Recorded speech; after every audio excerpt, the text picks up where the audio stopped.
శ్రీరామ్ జై శ్రీరామ్ జై శ్రీరామ్ ఆలయాన్ని కూల్చిన దుండగులను వెంటనే జై శ్రీరామ్ జై శ్రీరామ్ జై శ్రీరామ్ ఆలయాన్ని కూల్చిన దుండగులను వెంటనే ఆలయాన్ని కూల్చిన దుండగులను వెంటనే జై వారాహి జై వారాహి జై వారాహి జై వారాహి. జై శ్రీరామ్. ఈరోజు తిరుపతి దగ్గరలో గల తిరుచనూరు గ్రామ పంచాయతీలో గల ఆది వారాహి అమ్మవారి దేవాలయం దగ్గర రావడం జరిగింది. ఈ యొక్క ఆది వారాహి దేవాలయాన్ని కొంతమంది దుర్మార్గులు ఇటీవల 9వ తేదీన వచ్చి ఇక్కడ ఏదైతే అమ్మవారిని ఆరాధిస్తూ పూజలు చేస్తూ ఉన్నారో ఆ స్వామివారి మీద దాడి చేయడానికి ప్రయత్నం చేశారు. ఆ యొక్క స్వామివారు కూడా ఆ యొక్క దాడి నుంచి కూడా తప్పించుకోవడం జరిగింది.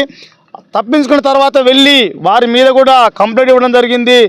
పోలీసులు ఎవరైతే దాడి చేశారో వారి మీద దర్యాప్తు చేస్తున్న సందర్భంలోనే మళ్ళీ వారికి ఏమాత్రం భయం లేకుండా ఈ యొక్క కోట్లాది మంది హిందువులు పూజించినటువంటి వారాహి అమ్మవారి దేవాలయం ఏదైతే ఉందో ఆ దేవాలయాన్ని నిర్దాక్షిణంగా ఈ దుర్మార్గులు కనీసం భయం భక్తి లేకుండా ఆ యొక్క ఆది వారాహి అమ్మవారి దేవాలయాన్ని నేలమట్టం చేశారు. మీరు యొక్క వీడియోలో చూడొచ్చు.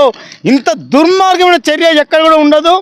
ఎందుకంటే మిత్రులారా, ఏదైనా ఒక దేవాలయము ఏదైనా చేయదలుచుకుంటే కనీసము నోటీసులు ఇవ్వడము, లేకపోతే ఆ యొక్క గ్రామ పంచాయతీ పరిధి లోపల నలుగురిని కూర్చోబెట్టి ఏదైనా విషయం ఉంటే మాట్లాడడం చేస్తారు. కానీ మరి ఇంత నిర్దాక్షిణంగా అమ్మవారి ఆలయాన్ని భూస్థాపితం చేయడం అంటే నిజంగా ఈ యొక్క ప్రదేశాన్ని జరిగిన పరిస్థితిని కూడా స్వామీజీ వారు వివరిస్తూ ఉంటే నిజంగా చాలా బాధ అనిపిస్తూ ఉంది.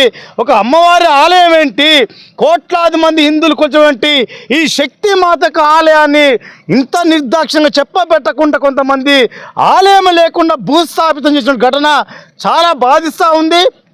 ఈ యొక్క ఆలయాన్ని నేలమట్టడం చేయకుండా ఈ యొక్క ఆది వారాహి అమ్మవారి విగ్రహాన్ని ఇక్కడి నుంచి 1 కిలోమీటర్ వరకు కూడా ఈడ్చుకెళ్ళి అక్కడ దాన్ని ధ్వంసం చేశారంటే ఎంత కక్షపూరితంగా వారు చేశారో అర్థమవుతుంది ఘటన చూస్తూ ఉంటే. దయచేసి ఈ యొక్క ప్రభుత్వాన్ని మేము హిందూ సంఘాల నుంచి కూడా ఒకటే రిక్వెస్ట్ చేస్తూ ఉన్నాం. రాష్ట్రీయ శివాజీ సేన కావచ్చు, ధర్మధ్వజం కావచ్చు, అదేవిధంగా శ్రీ ఆదిభట్ల శ్రీకళాపీఠం నుంచి ఇతర హిందూ సంఘాల నుంచి కూడా మేము ఒకటే డిమాండ్ చేస్తూ ఉన్నాం. ఎవరైతే దుండగులు అది ఎవరైనా కావచ్చు, ఎలాంటి రాజకీయ పలుకుబడైనా ఉండొచ్చు, ఇంక ఏది ఏమైనప్పటికీ కూడా ఖచ్చితంగా ఈ యొక్క ఆది వారాహి అమ్మవారి దేవాలయాన్ని ఎవరైతే ధ్వంసం చేశారో ఆ యొక్క విగ్రహాన్ని నిర్దాక్షిణంగా ధ్వంసం చేసి కోట్లాది మంది హిందువుల మనోభావాలు దెబ్బతీశారు.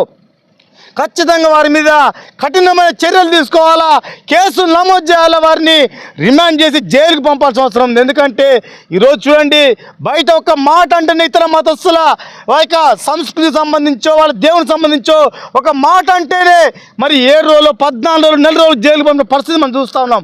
అలాంటిది ఇక్కడ కేవలం ఒక మాటే కాకుండా దేవాలయాన్ని ధ్వంసం చేసి సాక్షాత్ అమ్మవారి విగ్రహాన్ని ధ్వంసం చేసి అక్కడ తీసుకుపోయి ఎక్కడో పడేశారంటే ఇది ఎంత దుర్మార్గం ఘటన. ఒకసారి ప్రభుత్వం ఆలోచించి సీరియస్గా తీసుకొని ఈ యొక్క దుండగులను కఠినంగా శిక్షించాలి. లేకపోతే అన్ని హిందూ సంఘాల ఆధ్వర్యంలో ఖచ్చితంగా ఉద్యమ బాట పడతాం.